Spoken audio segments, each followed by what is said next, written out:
Today, we're going to peel back the layers and go beyond all the hype and the headlines. We're going to get to the fundamental why behind Bitcoin, and really, the future of the internet itself. So, let's jump right in. Okay, let's just get this out of the way right up front. Is Bitcoin a perfect technology? Nope, not at all. It can be volatile, and you can't use it everywhere. But asking if it's perfect might be asking the wrong question entirely. Because, think about it. Neither was email when it was invented way back in 1972. It was clunky, it was slow, it was super limited, but it was a computer science breakthrough. This quote really sets the stage for us. We're not looking at a finished product. We're looking at a foundational new technology with just massive potential. So first things first, let's break down what Bitcoin actually is. Forget the complicated charts and all the noise for just a second. At its absolute core, it was built to be the world's first public money, designed specifically for the internet. What it does is actually beautifully simple. It's a technology that lets you send and receive value. Think of it like digital cash to anyone, anywhere on the planet. And all you need is a device and an internet connection. That's it. But here is the kicker. This is the part that changes everything. Unlike your bank, or PayPal, or Venmo, or any other system you use, Bitcoin works without a middleman. There's no central company in the middle approving the transaction. And that simple, but profound, difference is what makes it the world's first truly public digital payment system. And that leads us to the big question. What's so wrong with middlemen anyway? This gets us to the core problem Bitcoin was created to solve, the middleman problem. Why is relying on these huge central companies becoming such a massive risk for all of us? Well, think about your daily life. Pretty much our entire digital world, from bank accounts to social media profiles, it all depends on private companies acting as these trusted go-betweens. The problem is, this creates these enormous, fragile, single points of failure. If that one company gets hacked, or goes down, or even just makes a mistake, the fallout can be absolutely catastrophic. So what does that failure look like in the real world? Well, you get numbers like this: 143 million. That's how many Americans had their most sensitive information, their social security numbers, exposed in the Equifax data breach. All because of one single point of failure at one single company. Or how about this one? $1.8 billion. That is the insane amount of money stolen in what was basically the largest electronic bank robbery in history. And how did they pull it off? By targeting weaknesses in the centralized SWIFT banking network. Again, the middleman was the vulnerability. And this is where it gets kind of scary, because this problem goes way beyond just money now.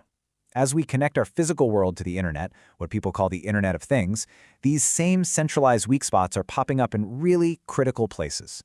We've seen hacks on everything from baby monitors to hospital pacemakers to cars being driven right off the road, all by targeting a single central server. Okay, so if the big problem is these centralized middlemen, what's the solution? This is where Bitcoin's design as a public infrastructure is so radical and so incredibly important. Let's just put it side by side. On one hand, you have private systems like your bank. It's owned by a company, you have to trust them with your money, and you absolutely need their permission to use their services. Then you have public systems like Bitcoin. Nobody owns it, it's trustless, which just means the rules are enforced by code that everyone can see, not by a company's promise, and it's completely open to all. Here's the crucial difference. Your bank's ledger of who has what money, that's a private database that they control. Bitcoin's ledger is a public blockchain. That means anyone, anywhere, it doesn't matter what your background is or how much money you have, can join the network and receive value digitally. No permission slip needed. Now, this idea, this concept of a decentralized public infrastructure, it goes way, way beyond just money.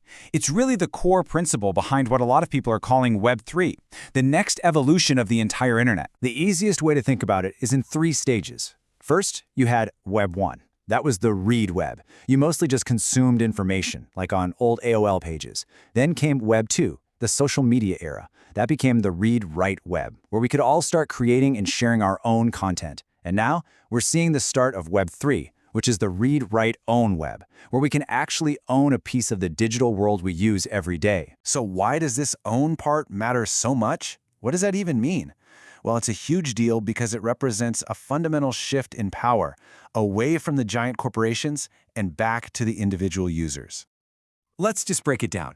In the old internet, Web 2, who owns the platforms? A handful of huge companies. Who controls the rules? Their executives and shareholders. And who gets all the profit? The central company. Now look at the Web 3 model. Who can own the network? The users. Who can control its direction? The community of token holders. And who can share in the value that's created? The participants. And this is how it all connects. When you own a crypto asset like Bitcoin or Ether, you're not just holding some speculative digital thing. You are literally holding a direct ownership stake in the network itself. You own a piece of the plumbing, a piece of the actual infrastructure. So if you take away just one single thing from this entire explainer, please let it be this. The whole shift from Web 2 to Web 3, it's a move away from an internet that's owned and operated by a handful of giant corporations to an internet that is built, operated, and owned by us, its users. Look, it is absolutely an imperfect, developing technology, just like email was in the 70s. But it opens up this incredibly powerful and provocative question for our future. What could you, or I, or anyone, what could we build on an internet that we actually own? What becomes possible when the power shifts back to the people using the network? That's the real promise that we are just beginning to explore.